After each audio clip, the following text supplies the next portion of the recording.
प्रथमे छेनापोड़ दिवस उपलक्षे समस्त ओडिशावासी को शुभेच्छा और शुभकामना।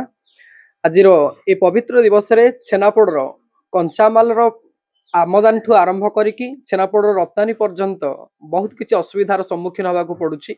जेमिति कि आमे सकाळ 6टारू विभिन्न प्रकार गाँव गाँ बुली क्षीर कलेक्शन करुचु एवं पर सेगुडी आनी निजे घरे छेना करुचु और छेना कला परे संध्या 4 किंबा 5 रु आमे छेनापोड़ प्रस्तुति करने प्रक्रिया आरंभ कर दउछु। छेनापोड़ तैयारी कला बेले आमे विभिन्न प्रकार ता सहित जेमिति कि सुजी, चीनी, गुजराती, काजू आदि अन्यान्य सामग्री आवश्यकता रही। आधुनिक समाज रे जेमिति कि आमे मेसीन रो जुग चली आमे पारंपरिक पद्धति को आपणाइछु। आज भी आमे कोयला और शालपत्र व्यवहार करिकी पूर्वतन व पारंपरिक पद्धति रे आम छेनापोड़ व्यवसाय को चलैछु। किंतु आजिका समाज रे आमे विभिन्न प्रकार असुविधार सम्मुखीन होउछु। जेमिति कि छेनापोड़ गोटे प्रकृत मूल्य आमे पाई पारु नाहु। जो अनुकूल रे आमे परिश्रमटा करूछु सेही अनुपात रे आमे तार मूल्यटा को पाई पारु नाहु। हाड़भंगा परिश्रम सत्वे भी आमे 200 रु 250 टंका पाइबा बेले आमे बहुत हैरान हरकत होउछु। जेमिति कि आम जिला बाद भी आमे ओडिशार पश्चिमांचल हो पूर्वांचल को मध्य छेनापोड़ रप्तानी करुछु। सेठारु छेनापोड़र मूल्य ठीक भाव में आसी पारु नाही एवं आमे जो डेक्ची आदि पठाउछु ताहा मध्य सठिक समय हमको मिली पारु नाही, जा फल आमे प्रबल रु अति प्रबल भाव में हैरान होउछु। जीआई टैग रो मान्यता जदि हमको मिले माछीपड़ा जियोग्राफी इंडेक्सन रो छेनापोड़ जदि पाए यह केवल माछीपड़ार नुह समग्र नयागढ़ लाभ बोली अत्युक्ति हम ना। नयागढ़ छेनापोड़ निश्चित भाव में ओडिशा रे कौन समग्र भारत वर्ष में विख्यात लाभ करि। आमे जदि आधुनिक समाज रे पुरातन गीतटी को थरे मन पकाइबा आस किए खाइबा आम राजा बाबूंकर खाना सेही गीतर मध्य नयागढ़ छेनापोड़ बहुत चर्चा होइछि। नयागढ़ छेनापोड़ को जदि जीआई टैग रो मान्यता मिले तेबे सठिक भाव में तार मूल्य निर्धारण हो पारिबो एवं विभिन्न प्रकार कंचामाल आमदानी आम सुविधा हो पारिबो एवं तो सहित आमे छेनापोड़ गोटे उचित मूल्य पाई पारिबु। छेनापोड़ को लेकिन आज्ञा असुविधा प्राय बहुत कहले चले से कारण क्षीर लिटर बर्तमान किणा पड़ जाए 40 टंकार।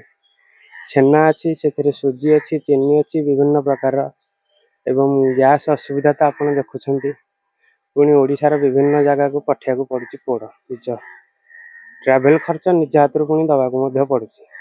तेणु यदि सरकार सहायता किसी मिलता तेज आम मैंने किसी मात्रा उपकार हो पारत।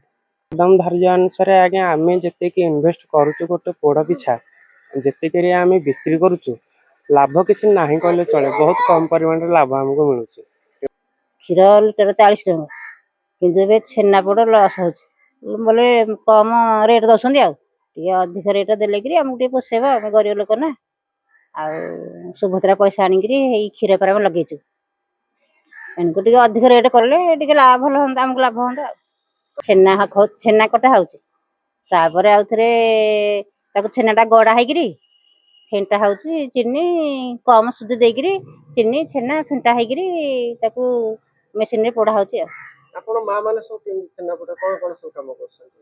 छेनापोड़ रे कांगेला के सफा करची के छेना फेंटा फेंटी करची के बा बढ़ी की दउची मी सब करछन मिसिकरी। क्षीर हो सारा पर छेना कटा हम छेना कटा सैले ऊपर अलिया को छेना ठंडा हो जाइथिबो। ठंडा हो सारा पर छेना फेर गड़ा गड़ी करके फेर पोड़ पका हम। पोड़ पका भितर चीनी सुजी सब जमी जहाँ जी 30 टी 40 टी माल तैयारी हम। केते केजी छेनापोड़ प्रस्तुत करछन आपण? आमर ए 30-40 भितर रहुछि। ए जो छेनापोड़ प्रस्तुत करछन ताको कुआर कुआर सब बिक्री पे पठौछन या कोथरे पठौछन? आमर एथु ऑटो रे जाउछि, ऑटो रु हाडे जाउछि बस मानकर सब जीव। कुआर कुआर सब पठौछन? आमर याडे संबलपुर जीव, याडे झारसुगुडा जीव, याडे बरगड़ जीव, एपड़े बरहमपुर जीव। आ गोटे कथा देखिबा जे छेनापोड़ मुख्यतः क्षीर कंचामाल मुख्य तो क्षीर केते आमदानी होउछि, क्षीर कोठा आणुछथि आ जो काठ निया कथा देखिबा सेटा भी केमति जोगाड़ करछथि? हमर एमती काठ बेले आनिकी याडू फेरे रखा हैछि जो काठ हरिका सब व्यापारी माने आनिकी देइथले काठ एराक सब रखा हैछि। गाँ मानकर सब जो माने जाउछन जंगल को से माने आनिकी दुआरे देकी जाउछन हेरी काठ। आउ फेरे कोइलाटा फेरे फेरे सी गोटे बड़ असुविधा देखौछि।